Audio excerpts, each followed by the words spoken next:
भगूर येथील अनधिकृत बांधकामांबाबत पालिकेकडे तक्रार. भगूर गावातील मौलाना आझाद रोड शनी मंदिर समोरील गल्लीत एका धार्मिक स्थळाचे बांधकाम सुरू आहे. सदर धार्मिक स्थळ व त्यालगत अनेक इमारती यांच्यावर 3 ते 4 मजल्यांचे बांधकामे सुरू आहेत. सदरच्या गल्लीत बांधकामांमुळे रस्ता रुंद झाला आहे.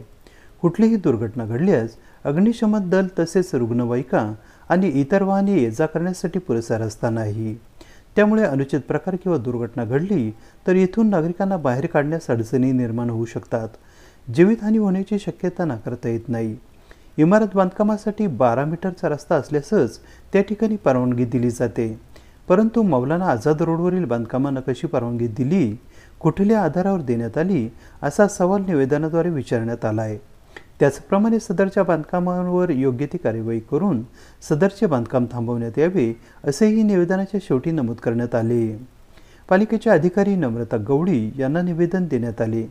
निवेदनावर प्रसाद अडके, प्रताप गायकवाड, निलेश हासे, सागर वाघचौरे, संदीप शेटे, अनंत कापसे, मृत्युंजय कापसे, सुमित चव्हाण, राजेंद्र बलकवडे, दत्ता वलझाडे, प्रताप देशमुख, मधुकर कापसे, विशाल शिरसाट, संदीप वलझाडे, शिवाजी आव्हाड, सुनील जोरे, निलेश हासे, प्रमोद शेटे आदींसह 25 ते 30 लोकांच्या सह्या आहेत.